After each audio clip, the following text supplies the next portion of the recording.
I'm Stephen Pope. Sam Hobbs. Mackenzie Gamage. Celeste Montgomery. We're Team 2, and we're very grateful for this opportunity we have to solve your problem. But before we get into that, we want to talk about John Wooden. John Wooden is a legendary coach, best known for his time at UCLA, where in a period of 10 years, he won 12 national championships. He won those championships not because he had the clout to get people to lower the height of the basket, or because he was able to paint the lines on the court how he wanted to paint them, but he won the national championship because he knew how to take his players that he already had and his strategies and use them to create a winning team. And I would like all of you today to keep that in mind throughout our entire recommendation. This quote, "Do not let what you cannot do interfere with what you can do." So right now, Starbucks has a dilemma. They're a company that has lofty growth goals. Over the next 5 years, they want to double their store footprint, and they also want to increase their food sales by $2 billion. That's a tough deal. And right now, they're having issues with two particular parts of their supply chain. That's the chilled, ready to drink and ready to eat product, as well as the fresh lunch menus. Now, we need to decide which part of their supply chains we should adapt so that they can meet those lofty goals. Should we focus our efforts on the fresh lunch, or should we go to the ready to drink and eat? Now, to decide, we wanted to look at both of them. What do they have to offer us as supply chain professionals to try to implement process improvements? So looking at the lunch, right now Starbucks wants to create new occasions for their morning customers, so the lunch gives them an opportunity to come back and spend more money at Starbucks. They want to grow their food by $2 billion, and right now their lunch is transported from their kitchens to their CDCs to their stores in totes. And the totes are great to keep the food protected, but they're not very great when it comes to utilizing the space. They're wasting 40 to 60% of the capacity in shipping, and they're also wasting a lot of fridge space, and we can't just put a new fridge in the back room of the Starbucks. There's not room. Now, when it comes to the chilled, ready to drink and eat, we have more SKUs to deal with, so there's more room to try to find opportunities to slim down that supply chain. It's also every ready-to-drink and eat product is processed through a CDC, which means there's wages for the drivers and the workers that we can implement change on if we can reduce the cycle times in processing those products. As well as every single store has ready-to-drink and eat products, but only 7,500 stores right now has the lunch menu at Starbucks. So we opted to optimize the fresh lunch, and when we're done, you'll actually realize that this also helps the chilled, ready to drink and eat too. All right, so our first strategy at looking at the fresh lunch was to look at how to simplify operations. To do this, we looked at the quality management tool 5S. Now first, for sorting, we want to make sure that stores are removing their old bins, signs, and anything that's taking up valuable space. To set in order, we want to have a standard shelving placement. Currently, we have 4 shelves in each fridge. This only allows us to store approximately 80 gallons of milk in each fridge. We're using about 45 gallons in a store a day. So to do this, we found a store that has 5 shelves and allows them to store 100 gallons of milk, as well as have another place for other product. We also have an issue with product placement in the dry goods section. We would like to make sure that our stores are keeping their products in a standard placement and throughout each store, so that we have more of a flow as the district managers go from store to store. For Shine, we want to ensure that store is flexing forward product each day. And this will help us with the sorting and removing old boxes and partially empty boxes. Standardize. We want to implement a compliance for each store. We would like each store to be checked each month by district managers to make sure that they are complying and keeping up with the 5S. Now, sustain. We also want to implement a daily task list. And to do this, we want to ensure that they'll be flexing forward product and keeping up with the 5S. Now, since we cannot change how much room we have in each store, What we can change is how we use that space. So our second strategy is space utilization. Currently, we are transferring product, the fresh lunch product, in these gray totes. The packing methods vary, and they are not very safe as we have damaged 109,000 pieces of product in the last year. They are approximately $10 per tote, and as Stephen had mentioned, the space is we're not utilizing all the space that we have in the fridges. Our recommendation to better utilize the little bit of space that we do have is to purchase these trays. Now these trays are a little bit more expensive at $17 per tray. However, they do allow us to have a more variable in our packing. We can either stack product or we can leave it unstacked. Trays are 6 inches tall and our product at most is 3 inches tall. Now last year we shipped 74 million fresh lunch products. I'll explain how we got these averages in a little bit, but we were told that 18 products fit in the tote. We found that 27 products fit unstacked in a tray and 55 products can fit in a tray when stacked. This means that last year we touched 4 million totes. Now if we were to move to these trays, this would allow us to decrease our touches to 2.7 million and even further to 1.3 million if we stack our product. Here's an explanation of how we got to the 27 and 55. So our highest mover is the Protein Snack Bistro Box. This makes up about 22% of our sales. Its dimensions are 6 by 6 by 3, I believe, or 1.5. And so putting that into the internal tray dimensions that we have available to use gives us the numbers in the length, width, and height columns. This means that we can stack 20 Protein Bistro boxes in a tray. And if we were to stack them on top of each other to further utilize all the space that the tray gives us, we would be able to put 40 pieces of the Bistro Box in a tray. So averaging this out, this gives us approximately 27 pieces for a tray unstacked and 55 if we were to stack product. So as John Wooden received a team every year, he never really worried about building a new training facility or investing in a lot of heavy capital, like buying new refrigerators would be for Starbucks. But what he did try to do is teach all of his players the fundamental skill sets that would empower them to be better players, and he would leverage the assets that he does have. Now, that's what the 5S is doing, is teaching the players how to play, right?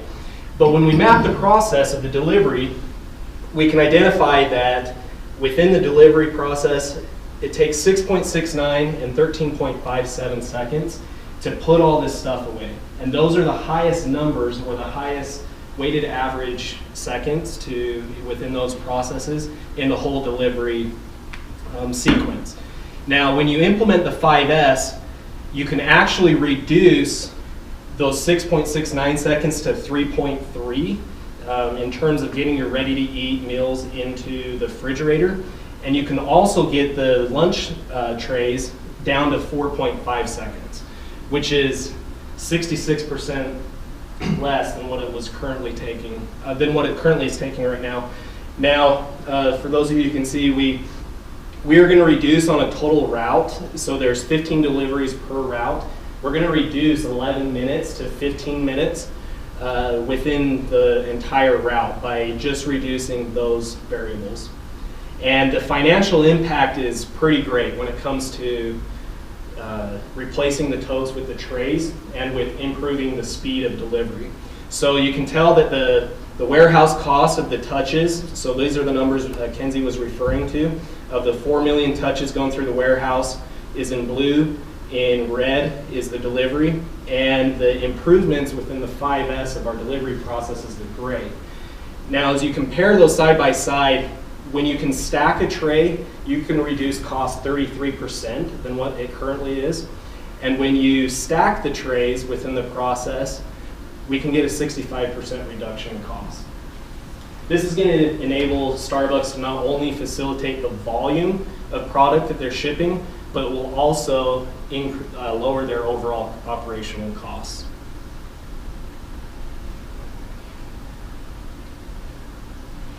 All right, so in order to implement these 3 strategies that we've suggested, we recommend starting with a 1-year pilot program. Within that pilot program, we're going to select 1 CDC and 1 kitchen, as well as the surrounding stores to test it out in. Now, the benefits of a pilot program is it's going to allow us to track any unforeseen issues that have arose that we didn't predict, and then also we're going to gain buy-in and feedback from our employees, from our partners. That way we can continue to improve the program, and also we can leverage that buy-in when we go to roll it out company-wide. Another benefit is we can see how well it's going to improve our costs, and then we can slowly roll it out to all the stores instead of 7,500 at once. So if we wanted to, we could take the 10% loss of totes that we're doing every year and just replace that 10% over time and roll it out slowly over 3 or 4 years, or we can implement it all at once. This is a sample timeline that we came up with. So obviously we would need to select a test location and select a supplier. We'd have to do some training. Once we receive the trays, we would have to do a whole process of switching them out. And we would begin to use new trays and then measure the viability of the program. Now, we do know that what gets measured gets done. So we've also come up with some performance measurements that are going to help you with some of the issues that they've had. So Kenzie touched on the monthly compliance checks, and in order to make sure that the stores are complying and following the program so that it's successful, we recommend including that as part of the store manager's bonus, and that will be a percentage. In addition, to help with the loss of totes each year because of employees stealing them or loss or using them as storage within the stores, we recommend issuing a charge every time that they are shipped out to the stores, and when they are received back, then we can issue a credit. So it should come up with a wash, and as long as they're following the program and the process. We feel that through these strategies and these performance measures, we will be able to see, the partners will be able to see the benefits from improved efficiency, improved inventory levels, and we will gain the commitment we need to stick with the 5S program as well as the trays. Now, we know that Starbucks has finite space. And just like Coach Wooden, we're not going to let what we can't do, which is change the size of the store or the footprint or the size of the back room, interfere with what we can do. So we're going to maximize our space, improve our inventory levels, and adjust our supply chain so that we can obtain the success through the food growth that we're looking for. We'd like to thank you for the opportunity and open it up to elaborate on anything we presented or clarify any questions you might have.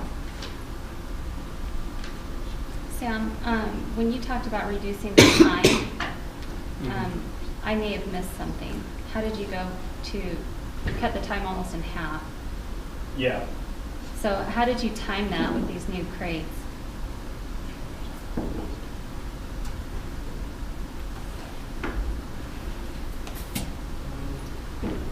So one of the issues that we had given to us is the stores are never prepared. Well, they're rarely prepared for delivery, which means when the driver gets there, they have to reorganize the fridge. They've got to go around things in the back room. They've got to look for things. And there's a lot of time wasted in that. And the purpose of the 5S system isn't necessarily meant for the partners at the store that are working out of the store. It's meant to facilitate and speed up the process for the drivers. So when they fulfill the 5S process at the end of day, then drivers, when it's a nighttime delivery, they don't have to worry about, do I have to rearrange the fridge? Do I have to look for my trays? So it's kind of forcing the stores to be prepared for those deliveries that they're already receiving every day. I was just going to say, in the typical delivery, the delivery man has to pull everything off the bottom, and this ends up being gallons of milk, blender bottles, ready-to-eat products, and rearrange the entire fridge just to put the tote in. And in the observation that we had, it actually took 45 seconds for him to move everything around before he could put everything in. And so almost an entire minute was spent to fixing the arrangement of the fridge. So that's how, like what Stephen explained, it reduces the time. Another suggestion that we didn't really get to touch on was that we recommend that they do, the person at nighttime, as part of that task list, they create the order. So they go through, they see what needs to be ordered, because not only were they facing incorrect inventory levels or excessive inventory levels, They were also having an issue, they have to have their order submitted by 11 a.m. every day, and their rush is 6 a.m. to 10 a.m., which doesn't give them a lot of time to write a very good order. So our suggestion was that they do it at night. That eliminates some of that rush and pressure. And then if they're doing that, then the store will be ready for the delivery driver. Thank you. Jen? Are the gray totes being tracked right now as they deliver to the store and as they're picked up? No. No. Would it be worth the cost to keep that track and worth the time to track those totes to where they go? I mean, who's going to be taking care of that? It would be added on the invoice with everything else that they receive. And then every time they send one back, it's a credit. So over time, it's a wash. It might not be an immediate wash, but over a few days, it's The a wash. driver will pick up the old. Yep, and they bring them back to this And he'll mark on how CDC. many you picked up. Yeah, they're currently picking them up and dropping them off, obviously dropping them off, but they pick them up on their route as well. Did you see a problem with the totes going missing other than breaking? Yes, Okay. that was a The big employees concern for are- Starbucks. Last year, they spent $2.2 million just on totes. And 10% are missing. Yeah. Another question I had, in reading the case, I was curious as to why they brought up the crates that they use for the milk, and that they're free, and I wonder if you had thought of, or if any of your competitors thought of using those crates in some kind of a shared situation. So the crates. Do one you of know the what I'm issues- talking about, the milk Yes. crates? Yeah. So one of the issues the judges have brought up with the trays, and we had Uh-huh. kind of thought about this as well, is that the top is open. The reason they like the totes is because once the order's picked, they zip tie it shut, and so it's not getting touched, and there's no loss of inventory from the CDC to the store, from the kitchen to the CDC. So they were concerned about not being able to tell what order goes with what, and as far as keeping them from possibly losing inventory along the way. And so the milk crates would also be another one of those I see, okay. issues. The depth of the milk crate is also difficult because the higher you stack the lunch products, the ones on the bottom are going to be damaged. So we wanted a low profile. We looked up something that would cover the tops of the trays, but currently there's just not a product that is meant to cover they're just baking trays. And so we looked at the same company that they're currently buying the totes from, and they don't have anything currently, but the website did suggest that you could inquire for a personalized product. So that would be an option. So if the crates are they collapsible at all? Yes. Just the lid. The totes that we're Oh, currently using, So the totes, I think they collapse into each other and they. you can they stack just- them. Uh-huh. But so we have the issue with Starbucks not having space. So is the crate now? The crates nest on each other, and it's just a smaller footprint. Well, and also one tray is basically 3 totes worth of product. Uh-huh. So you're eliminating 2 additional totes. So it's really 1 for 3.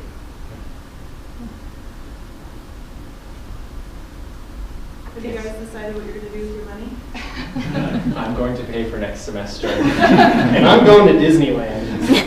and he'll send me pictures. Yes. Does the new process reduce the damaged products? Yes, because And how? so the trays that we have are more shallow, so you don't have to stack as much on top, but you have more volume to stack also, if that makes sense, because they are wider. And because you can nest the trays on top of each other, you essentially, if it were a tote, it would be like putting a middle level in that tote, so that you don't have all that weight sitting on each other when you max out the volume space. Do you want to go to that table? So when we looked at it, that's why we include unstacked and stacked, is because they do have that damage. And so the stacked is a little bit more risky, where you could potentially be stacking product on top of each other and it still creating damage. So that's why when we looked at it, the other one, not quite, there you go. So that's why when we looked at it, we considered both stacking and unstacking the product, since the trays are 6 inches tall and a lot of our products are just anywhere between 1.25 and 3 inches. So that's why we considered both. And the damage is only about approximately 0.15% of the total product shipped, which is pretty good, all things considered with how unorganized their current method is for inputting product into the totes. But still, we'd like to further reduce that and make everything easier. Another benefit of the tray that we didn't bring up was when they're picking the order at the kitchen and they're loading the totes, it's kind of the pictures that they showed where it's just kind of piled in there. You can't really see what is in there. So if they get to the end of the line when they're putting in sandwiches and they've mispicked somewhere, it's hard for them to be visible, and then they just ship it as is. So there's incorrect orders due to that. And so another thing with the trays is be more visible to see what they've loaded in the tray, and that hopefully would increase their accuracy. Okay.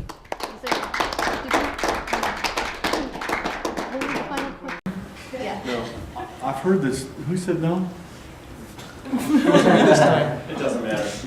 There's Austin. I'm a bad influence on Austin. Don't be a bad influence. Yeah. So I've heard that Starbucks has considered doing something like the 5 S's before, because those back rooms are a complete disaster. Nothing is organized. How would you recommend that they manage the change process so that they could actually make 5S work at their local stores? So they asked us a similar question as the one of the judges. I believe that they should include the store and the team of the store in setting it up, because if they have the buy-in and they're the ones having to go through and clean it up, they're going to be more likely to want to maintain it. As far as, and then to do the monthly district manager checks. If they're following the process, it's really quick. They can look. It would take maybe a 5-minute walk. The back rooms are not very big, and it's visible right off the bat if they're following it or not, if they're sticking with it. As far as they could take, depending on how in-depth they want to go, how long it might take them to set up, but they could even include, they told us right now they currently don't use their handheld to order, but if they did, they could include like their barcodes to go through on the store, and then they can just visually look and order. I know one of the Starbucks partners, his concern is that currently the partners are just way too busy because of the sheer amount of traffic that they have each day in such a short amount of time. 60% of their business is done within 4 hours of their day. Another thing is just having that compliance be a part of the manager's bonuses, just kind of furthering that motivation with money. Any other questions? So you mentioned, Kenzie, that the issue is there's not enough time. So what would you do about that? I mean, if they're really crunched on time, so they can't organize and clean up, can't find a place for everything and put everything in its place, is there anything you can do about that? Yeah, so the majority of the deliveries, and it's 80%, are conducted at night when the store is unattended. And if part of the closing process were to be to clean up, put everything in order, then that prepares for the delivery man to come by with everything set into place. And you know, for the team of 2 or 3 people closing at night to set everything away versus one delivery man who's on an urgent schedule, it's going to be a lot easier on the partners within the store to do that. So I think another way that they could do this would be, they currently have basically 17 hours of operation and then 19 hours where they have employees working. If need be, it might be worth it to pay that 1 extra hour and have a person stay after to finish it and pay the wage of 1 additional worker in order to make sure that they can keep it maintained. Any other ideas for the rest of you? How you could help with the original 5S setup? Well, ideally, if they should be more efficient. If things are more organized and they're not spending time looking for it, they should be able to get in and out and do their job faster. That's after you have it working, right? Yes. So it's that initial setup of the 5S that has kept Starbucks from ever implementing. One of the comments on ours was that 5S was not feasible. Looks like mine. And then it was too expensive. Mhm, Yeah, and too I can't expensive. think of a way to do it without incurring more cost. It's not that expensive to When go you through have and to clean hire and someone. organize. No. For that 4 hours though? Organizing your closet. No, it's basically creating a culture is what you're trying to do, a culture of 5S. And that's where the challenge is, right? Because if you're not used to doing something and somebody comes in and tells you to redo everything the whole way, so that's kind of where the question in the back is leading to. And it's top-down culture change. Yeah. And that's kind of why we came up with a performance measure to make sure that they are at least attempting to adhere to it. Starbucks, one of the managers that were there, what was his level? He was a manager. Director. Tim? We were talking about 5S, and he says, oh, we've tried it before, it just doesn't work, we can't do it. And, I mean, so that closed-minded idea that we just, Goes we've from the tried that, top we've down. done that, doesn't work. My thought was, well, you just didn't put the right performance measurements in place, so, Or incentives. incentives and. Psychological intelligence.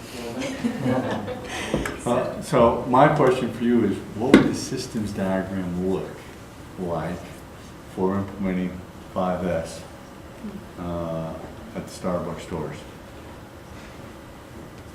Each one would be different, and that's why I don't think they are I going to be think different. I Or think they it don't would be think the so. culture on the limiting force. So when you look at the balancing loop, what are the key resisting forces on the balancing loop? If you, So maybe we should go back to Starbucks and offer a little consulting if they'll write a bigger check. Yeah, yeah. I'll take a bigger check. So just take, oh, So we did kind of think of it, and we did the force field analysis instead of the limiting one, but we kind of thought, what are we pushing for change, and obviously, you know, it's a little bit about their attitude and the lack of urgency. So I think it also would identify what the ambiguity would be with their role, how does it change, and how's it going to impact their job and What do I get? what out their of it? workload, what are they getting out of it? Okay. Another Alright, biggest correct. thing is just that they grew so fast. In the last probably about 15 years, they've just expanded so rapidly that catching something like this would have most likely, in their eyes, needed to have been done in 2000, not 2016. And they want a solution because the growth they've had in 15 years, they want to push in the next 5.